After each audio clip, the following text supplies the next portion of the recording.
जय हिंद, नमस्कार। मैं अंबर जैदी स्वागत करती हूँ आप सबका एक बार फिर से हमारे आज के कार्यक्रम में। दोस्तों, बैंकिंग सेक्टर में एक बड़ी हलचल और एआई और डिजिटाइजेशन का सुनामी 2030 तक यूरोप के 2 लाख से ज्यादा बैंकिंग जॉब्स को खतरे में डाल रहा है। Global financial power house Morgan Stanley ने एनालाइज किया है कि यूरोप में टॉप 35 बैंक्स के 10% वर्कफोर्स यानी कि लगभग 2.12 मिलियन एम्प्लॉयज में लगभग अगर हम 2 लाख लोगों की बात करें उससे ऊपर ज्यादा उनकी नौकरी जा सकती है। और सिर्फ क्योंकि बैंक्स को अब एआई ऑटोमेशन और ब्रांच क्लोजर का जो सहारा ले रहे हैं और जो एफिशिएंसी है और प्रॉफिट जो है वो बढ़ाने के लिए ये रिपोर्ट्स है उसके आधार पर बात कर रहे हैं। और ये जो सिर्फ नंबर्स की बात नहीं है, यहाँ पर पूरा एक जो सोशल और इकोनॉमिक क्राइसिस की झलक यहाँ पर नजर आ रही है, जहाँ टेक्नोलॉजी को एफिशिएंसी का हम मंत्रा के तौर पर देखते हैं, लेकिन जो इंसानी काम है उसको एक तरफ किनारे करते हुए नजर आ रहा है। और सच तो ये है कि ऑटोमेशन और एआई ने बैंकिंग की दुनिया में पूरा एक बहुत बड़ा बदलाव ला दिया, लेकिन जो हम इंसानी और जो समाज उस पे हम इम्पैक्ट देख रहे हैं वो किस तरह से पड़ेगा, इस पूरी रिपोर्ट को हम विस्तार से समझेंगे। और हमारे साथ उमेश जी हैं इस पर चर्चा के लिए। उमेश जी, बहुत स्वागत है आपका। जय हिंद, नमस्कार। जय सिया राम अंबर जी। जय सिया राम। उमेश जी, उमेश जी, जो रिपोर्ट आई है उसने बताया है मॉर्गन स्टैनली की कि 2 लाख से ज्यादा जो जॉब्स हैं वो रिस्क पर हैं। क्या बैंक्स अपने एम्प्लॉयज को सिर्फ कोलेटरल डैमेज समझ रहे हैं, या फिर हम ये कहें कि किस तरह से ये जस्टिफाई करते हैं कि 10% सॉरी 10% या 10% जो वर्कफोर्स है वो कट किस तरह से एक्सेप्टेबल होगा? देखिए, सबसे बड़ी बात है कि यूरोपियन बैंक्स के अंदर उनकी सॉल्वेंसी और स्टेबिलिटी इज एट रिस्क। हम्म। क्योंकि वहां पर जो लोन जो है, उन्होंने जो लोन बांटे हैं उसके डिफॉल्ट बढ़ चुके हैं। सारे टाइप के लोन के डिफॉल्ट बढ़ चुके हैं। कहीं ना कहीं आप ये देखिए कि इस लोन डिफॉल्ट के कारण उनको हायर प्रोविजन करना पड़ रहा है। अब सबसे बड़ी बात है, जब प्रोविजनिंग करना पड़ेगा तो कॉस्ट कटिंग करना ही पड़ेगा। और 2 महीने पहले यूरोजोन ने बोल भी दिया था कि टेक्नोलॉजिकल रिस्क आने वाला है। और उसी मद्देनजर आप देखिए कि मॉर्गन स्टैनली जो इन्वेस्टमेंट बैंक है, उन्होंने बोला है कि 2 लाख बैंकिंग जॉब्स जो है यूरोप से कम आप समझ लीजिए हर साल 50,000 लोगों की छटनी होने वाली है। और इसमें 10% रिडक्शन इन वर्कफोर्स, ये सबसे बड़ी एक तरह से वार्निंग आ रही है कि जो डिजिटलाइजेशन हो रहा है, ऑटोमेशन हो रहा है, उसके कारण जो लो लेवल जॉब्स होते हैं, एंट्री लेवल जैसे डेटा प्रोसेसिंग जॉब्स होते हैं, बैक ऑफिस ऑपरेशंस होते हैं, मिडिल ऑफिस ऑपरेशन जैसे कंप्लायंस एनालिसिस, रिस्क मॉनिटरिंग और जो भी एंटी मनी लॉन्ड्रिंग के जितने भी वर्क्स होते हैं, वो सब हम्म। जो रेपिटेटिव जॉब्स हैं उसको एक तरह से खत्म कर दिया जाएगा। और वहां पर आप एआई बॉट्स को बैठा हुआ नजर आप देखेंगे। अभी आप भारत के अंदर ही देख लीजिए कि पहले हम कॉल सेंटर में कॉल करते थे।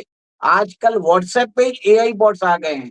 वहां ही पे आप चेक कर सकते हैं आपका बैलेंस कितना है, आपका लास्ट ट्रांजैक्शन कितना कर सकते हो। आपने नया चेकबुक अगर करना है तो ठीक है, आप उसमें और भी कोई सुविधा है जैसे इंश्योरेंस, म्यूचुअल फंड्स, कुछ भी लेना चाहते हो, सारे उस मेनू में आ चुके हैं। तो कहीं ना कहीं ये ऑटोमेशन होता जा रहा है। और इसके कारण जो ह्यूमन इंटरफेस है वो धीरे धीरे कम होके डिजिटलाइजेशन एंड ऑटोमेशन के कारण बहुत बड़ा एक बदलाव आने वाला है। इससे बैंकों को बहुत बड़ा फायदा है। बैंकों का जो कॉस्ट टू इनकम रेशियो है, उसमें उनके बैंकों के प्रॉफिट बढ़ जाएंगे। 30% उनके कॉस्ट कम हो जाएंगे। आप सोचिए, 30% कॉस्ट अगर कम हो जाते हैं, बैंक की प्रॉफिटेबिलिटी बढ़ जाती है, बैंक की सॉल्वेंसी बढ़ जाती है, जिससे बैंक्स एक तरह से स्ट्रांग होते रहते हैं। सबसे बड़ी बात यह होती है कि जब एआई आ जाता है, एआई आने के बाद कॉम्प्लायंस और रिस्क असेसमेंट भी इजी हो सकता है। क्योंकि उसमें कोई भी ह्यूमन इंटरफेस नहीं होता है, तो वहां पर जब जो लोग रहेंगे, जो स्ट्रांग एंटिटीज होंगे, उनको ही लोन डिस्पर्स किया जाएगा। इससे बैंक को भी फायदा है। सबसे बड़ी बात यह है कि ये सिर्फ यूरोप में नहीं, अमेरिका में भी चालू हो गया है। यूरोप के अंदर तो एबीएन एमरो ने बोल दिया है कि हम नए लोगों को अभी हम रिक्रूट करने वाले भी नहीं है। सबसे बड़ी बात ये है कि जो लोग यहाँ पर बोल रहे हैं इससे ह्यूमन इंटरफेस कम हो जाएगा, उनको वहां पर रिस्क हो रहा है कि इससे क्या होगा, कस्टमर सर्विस मिल नहीं पाएगी और एक ऑटोमेटेड सिस्टम में चला जाएगा जो सिस्टम, जिससे बहुत बड़े प्रॉब्लम्स भी हो सकते हैं। बट सबसे बड़ी बात है कि बैंक्स को अभी अपनी प्रॉफिटेबिलिटी बढ़ानी है, उनको ह्यूमन इमोशन से कोई मतलब नहीं है। और लेकिन एक उमेश और जी, ह्यूमन इमोशंस तो है ही, लेकिन ये है कि जूनियर एम्प्लॉयज को जो है ना फंडामेंटल सिखाने के लिए अभी भी हम ये कह सकते हैं कि अभी भी जरूरत है। लेकिन जो है एआई को एकदम फ्रंट सीट देना, ये अभी हमें ट्रेंड नजर आ रहा है और हर जगह ये हो रहा है, सिर्फ बैंकिंग ही नहीं बल्कि हर सेक्टर में हमें नजर आ रहा है। तो क्या ये कह सकते हैं कि लॉन्ग टर्म फ्यूचर को कॉम्प्रोमाइज किया जा रहा है यहाँ पर? देखिए, मेरा ये मानना है भारत के अंदर जो हुआ है, मैं अपने एक्सपीरियंस से बता देता हूँ। आज हम्म। अगर मुझे बैंक अकाउंट खोलना है, सिर्फ मुझे आधार कार्ड और पैन कार्ड रख के और अपनी डिटेल्स डाल के मैं बैंक अकाउंट आधे घंटे में ओपन कर सकता हूँ, 15 मिनट में भी ओपन कर सकता हूँ। ये एक तरह से डिजिटली एम्पावर हुए हैं भारत के अंदर। तो सिमिलरली यूरोप भी वही एक तरह से अपना रहा है। इनफैक्ट यूरोप भारत से एक तरह से दूर ही है। अभी तो उन्होंने चालू किया है भारत के अंदर, तो ऑलरेडी जनधन योजना हमने 7-8 साल पहले ही चालू कर दिया था, 10 साल पहले ही चालू कर दिया था। Europe is led by 1 decade. कहीं ना कहीं वहां पर जितना रेजिस्टेंस कर सकते हैं, वहां की सोशलिस्ट सिस्टम्स ने इसको रेजिस्ट भी किया है। पर अल्टीमेटली आप ये देखिए कि बैंक में जो लोन्स डिफॉल्ट्स है, वो बढ़ते जा रहे हैं। और कहीं ना कहीं एक तरह से डिजिटलाइजेशन और ऑटोमेशन से कोई बच नहीं सकता। इवन गोल्डमैन सैक्स जो यूएस में है, उसने भी हायरिंग फ्रीज कर चुके हैं और वो भी किसी को भी अभी हायर नहीं करने वाले। तो मास स्केल एक तरह से फायरिंग होने वाली है। और यहाँ तक मैं सिर्फ ये नहीं बोल रहा हूँ, ये सिर्फ व्हाइट कॉलर जॉब्स तक नहीं रहेगा, ये ब्लू कॉलर जॉब्स पे भी आ रहा है। क्योंकि बहुत सारी कंपनीज जो है आजकल ह्यूमनाइड जैसे रोबोट्स बना रही है, जैसे टेस्ला ने ऑप्टिमस रोबोट्स बनाया है, वैसे बहुत सारी कंपनी बना रही है। कहीं ना कहीं आप समझ लीजिए, अगर कोई डेली ऑपरेशन आपके घर का काम करने के लिए कोई रोबोट आ जाता है, उसका अगर कॉस्टिंग अगर किस कोई बोल देता है 10 लाख रुपया है और वो 5 साल की उसकी शेल्फ लाइफ है, तो कोई भी ले लेगा, क्योंकि उसको 2 लाख रुपया साल का उसको कॉस्टिंग पड़ने वाला है। और उसके अंदर आप ये देखिए कि वो ना तो उसके कोई नखरे होने वाले हैं, ना उसको ट्रेन करने के बाद वो भागने वाला है। और मैं इसके लिए बता रहा हूँ कि क्या फायदा होता है, जैसे हम घर में, ये एग्जाम्पल इसके लिए दे रहा हूँ, बैंकों को क्यों जरूरत है तब हमको समझ में आएगा। आज जी। ह्यूमन इंटरफेस होने से हमको उनके पर एक तरह से हम हमारा डिपेंडेंस उनके ऊपर हो जाता है। बट जब सिस्टम्स होते हैं, काम ऑटोमेटिक होता है। आप अपने एआई जो ह्यूमनॉइड रोबोट है उसको बोल दोगे कि घर की सफाई कर, बर्तन मांजने को बोलोगे या कोई भी काम करने को बोलोगे, वो कर देगा, छुट्टी भी नहीं लेगा। और जब वो उसको इनफैक्ट उमेश जी, आपकी फैक्ट्री बात बीच में कट रही है। मैंने कुछ दिन पहले सोशल मीडिया पे एक वीडियो देखा था, चाइना का एक कॉन्सर्ट था, म्यूजिक कॉन्सर्ट। उसमें जो लीड सिंगर गा रहा था और साथ में जो रोबोट से वो डांस कर रहे थे एज बैकग्राउंड आर्टिस्ट डांसर। मैं वही बता रहा हूँ कि इससे क्या होगा, अगर कोई बड़ी कंपनी जैसे रिलायंस या अदानी अगर बोल देती है कि हम आपको घर में बैठा हुआ एक आपको सारे बेसिक काम करने वाला एक रोबोट दे देंगे, 10 लाख रुपए में दे देते हैं, 5 साल की वारंटी है, कॉन्स्टेंटली आपको सॉफ्टवेयर अपग्रेड भी हो जाएगा इंटरनेट से, सब काम वो धीरे धीरे कर पाएगा, तो कोई भी लेगा। तो कहीं ना कहीं ये सिर्फ व्हाइट कलर जॉब पे नहीं आ रहा है, ये ब्लू कॉलर जॉब पे भी आने वाला है। इसमें आप देखेंगे रेपिटेटिव जो वर्क्स जो करते हैं, जिसमें ह्यूमंस की जरूरत होती है और वहां पे डिपेंडेंस ज्यादा है, तो जो कंपनीज है वो ऑटोमेशन की तरफ जा रही है। चाइना के अंदर तो ऐसी फैक्ट्रीज है, उनको डार्क फैक्ट्रीज बोलते हैं, वहां पे लाइट भी नहीं चलती। जो काम होते हैं, रोबोट्स ऑटोमेटिकली काम करते रहते हैं, 24 आवर्स आउटपुट जनरेट करते रहते हैं। इस लेवल का ऑटोमेशन आ चुका है। आप ये भी देखिए कि जितने भी हम यहाँ पर भारत के अंदर, वो सबसे बड़ा खतरा वो होने वाला है। यूरोप के लिए सबसे बड़ा व्हाइट कॉलर जॉब जैसा खतरा है, भारत के लिए वो ब्लू कॉलर जॉब्स वाला वो बहुत बड़ा खतरा हो सकता है बाय 2030। बट ये इनएविटेबल है, इसको आप रोक नहीं सकते। आप ये भी देखेंगे कि वाइड स्प्रेड अडॉप्शन होगा, कंपनीज कॉस्ट कम करेंगे, कंपनीज की प्रॉफिटेबिलिटी बढ़ेगी। तो एनीवे भी कोई भी आदमी है वो उसको यूज करेगा। दिस इज अच्छा दिस उमेश इज जी, जो गोइंग। हम ये देख रहे हैं कि मतलब हम देख रहे हैं कि जो रेगुलेटर्स हैं और एआई का जो इम्पैक्ट है वो किस तरह से कितना रेगुलेटर्स ने इसको इवैल्यूएट किया है और साथ ही साथ जो जॉब प्रोटेक्शन है उसके लिए कोई पॉलिसी या सेफ्टी नेट्स कुछ हमें यहाँ पे नजर आएंगे क्योंकि ये ग्लोबल हमें इसका इम्पैक्ट नजर आएगा। देखिए, सबसे बड़ी बात है अपस्किलिंग करने की जरूरत है, और यहाँ पर सरकार ने है अभी एजुकेशन पॉलिसी में, भारतीय सरकार ने एजुकेशन पॉलिसी में कुछ ट्वीक्स तो किए हैं, बट ये बहुत ही एक तरह से कछुए वाली चाल है। पर कहीं ना कहीं we need to have a radical approach, जहां पर इंडस्ट्री एक्सपर्ट से सलाह लेनी चाहिए कि क्या टाइप के स्किल सेट चाहिए, और उसी टाइप के स्किल सेट्स आपको स्कूल में इम्पार्ट करने की जरूरत है, हायर एजुकेशन में इम्पार्ट करने की जरूरत है। आज सबसे बड़ा विडंबना ये है कि बड़ी बड़ी कंपनीज के पास जो स्किल सेट्स, जो जॉब्स चाहिए, उसके लिए उनके पास ह्यूमंस नहीं है। और जो हमारे जो ह्यूमंस है, जो हमारे जो स्किल्ड मैन पावर है, उनके पास वो सारे सर्टिफिकेशन या स्किल नहीं है। तो ये बहुत बड़ा स्किल मिसमैच चल रहा है। और मेरा ये मानना है कि भारत सरकार को अभी स्किल इंडिया पे ध्यान देने की जरूरत है, उसको बढ़ाने की जरूरत है। और सरकार इस पर एक तरह से लास्ट बजट में भी उन्होंने कुछ ना कुछ प्रावधान किए हैं, बट इसको वाइड स्प्रेड अडॉप्शन नहीं हो पाया है, क्योंकि भारत के अंदर प्राइवेट सेक्टर कंपनीज ने इसको बढ़ाया नहीं है। कहीं ना कहीं आप ये देखिए, इसको एक नेशनल मूवमेंट बनाने की जरूरत है, और भारत के अंदर सेल्फ एम्प्लॉयमेंट को बढ़ाने की भी जरूरत है। मल्टीपल लार्ज स्केल हमें छोटे छोटे उद्योग बनाने की जरूरत है, जिससे देश के अंदर प्रगति लाया जा सके। और इसके लिए हमारी जो एजुकेशन सिस्टम है, उसको भी एक तरह से बदलना पड़ेगा। जी, उमेश जी, अगर हम बात करें बिग बैंक्स की तो हम देख रहे हैं कि बैंक जो है वो बिग टेक प्लेटफॉर्म जो है उस पर ज्यादा डिपेंडेंट होते जा रहे हैं तो फॉर कंप्यूटिंग पावर। सो क्या हम ये कह सकते हैं कि एक नया जो सिस्टमेटिक रिस्क है वो क्रिएट होता जा रहा है? देखिए, मेरा ये मानना है, सिस्टम्स अगर इतना वाइड स्प्रेड आ जाता है, अगर कुछ भी उसमें अगर ब्रेकडाउन होता है कोई भी कारण से, तो एंटायर सिस्टम एक तरह से पैरालाइज हो सकता है। ये बहुत बड़ा रिस्क है।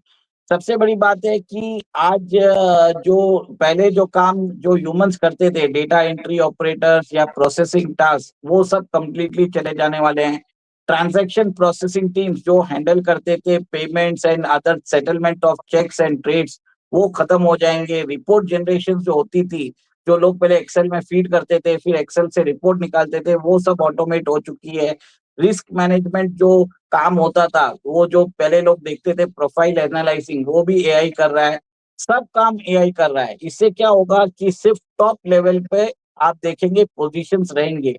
ये तो 10% इन्होंने बोला है, पर एक्चुअल जो इम्पैक्ट होगा it will be around 25% of the workforce. ये तो इन्होंने अभी गोल्डमैन सैक्स ने ये जो रिपोर्ट देते हैं, ये बहुत ही मतलब बोलते हैं कंजर्वेटिव टारगेट होता है, बट जब एक्चुअल इम्प्लीमेंटेशन होगा इसका 25% टू 30% इफेक्ट पड़ने वाला है। और इससे लार्ज स्केल एम्प्लॉयमेंट, अनएम्प्लॉयमेंट बढ़ेगा। यूरोप के अंदर प्रॉब्लम्स बढ़ेंगे, इनफैक्ट सारे दुनिया में प्रॉब्लम्स बढ़ने वाले हैं। भारत के अंदर भी आप देखिए, बैंक्स के अंदर आज भी अभी जैसे प्रोसेस ऑटोमेट हो रहे हैं, आज जितने भी काम है एआई कर रहा है। तो उससे देखिए डिजिटल एफिशिएंसी बढ़ी है, हम लोगों को फायदा हुआ है।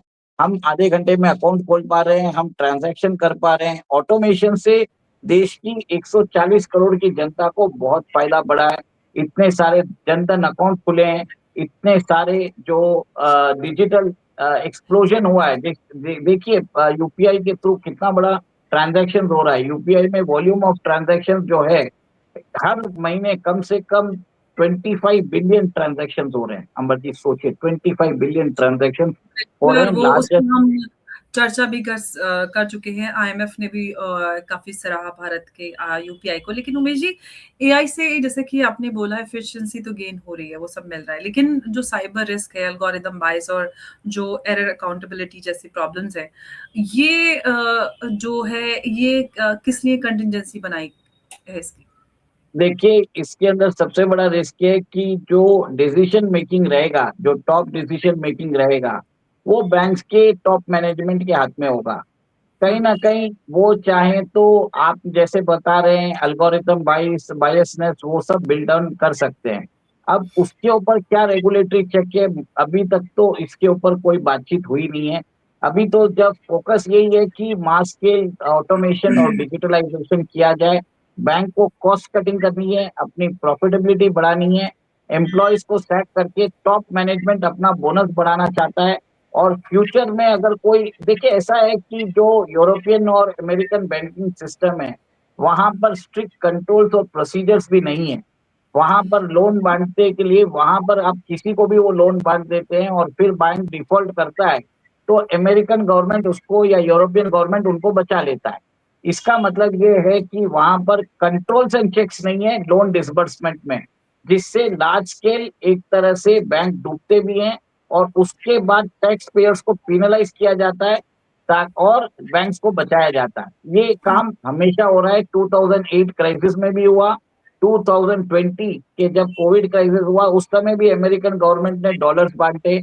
और ये सब काम तो वेलफेयर स्टेट के नाम से वो लोग करते रहते हैं, क्योंकि they can print money at will. Bharat के अंदर ऐसा नहीं होता। भारत के अंदर आप देखिए बैंक्स के अंदर चेक्स एंड प्रोसीजर्स है। आरबीआई जो है एक तरह से कॉन्स्टेंटली रेगुलेट करता है बैंक के ऊपर, ओवरसाइट रखता है और कंटिन्यूसली अपनी मॉनेटरी और फिस्कल पॉलिसी अपडेट करता रहता है। अमेरिका के अंदर आप ये देखिए, अभी वो अपना ट्रेजरी बॉन्ड्स को रिप्लेस करने के लिए स्टेबल कॉइन्स लेके आ रहे हैं और स्टेबल कॉइन्स को प्रमोट कर रहे हैं ताकि फ्यूचर में अमेरिकन डेट को इरेज कर सके। एक तरह से अपने ही लोगों को ठगने की तैयारी कर रहे हैं। This is the difference between the Indian banking system and the American banking system. बिल्कुल उमेश जी, एआई को हम कहते हैं कि एआई जो है फ्यूचर को रिडिफाइन कर रहा है, लेकिन ये फ्यूचर सिर्फ चार्ट्स और लॉजिक से तो चलेगा नहीं। जब तक हम इंसानी इम्पैक्ट, स्किल ट्रांजिशन और जो रोबस्ट पॉलिसी फ्रेमवर्क है उसको इग्नोर करते रहेंगे, तब तक ये सिर्फ एक एफिशिएंसी स्टोरी नहीं बल्कि एक सोशल डिसरप्शन की ट्रेजेडी बन जाएगी। और यूरोपियन जो बैंकिंग सेक्टर है, जिसमें रिपोर्ट बताती मॉर्गन स्टैनली की कि 2030 तक बड़े स्ट्रक्चरल चेंजेस की तरफ बढ़ रहा है। और लेकिन सबसे इम्पोर्टेंट सवाल ये है कि हम टेक्नोलॉजी को इंसानी जिंदगियां बनाने का जरिया तो बनने दे ही रहे हैं, लेकिन क्या इंसानी जिंदगियां खोने का भी एक जरिया या पार्टनर बनने दे रहे हैं? ये बहुत बड़ा सवाल है। एआई को ब्लेम करना आसान है, लेकिन इसकी अकाउंटेबिलिटी और फ्यूचर रेडी जो ह्यूमन स्ट्रेटेजी है, ये बनाना हम सबकी ज़िम्मेदारी है। और क्या हम उस तरफ जा रहे हैं, ये बहुत बड़ा सवाल है। उमेश जी, बहुत धन्यवाद आपका हमारे साथ इस चर्चा में जुड़ने के लिए। नमस्कार, जय हिंद, जय भारत। जय श्री राम। जय श्री राम उमेश जी।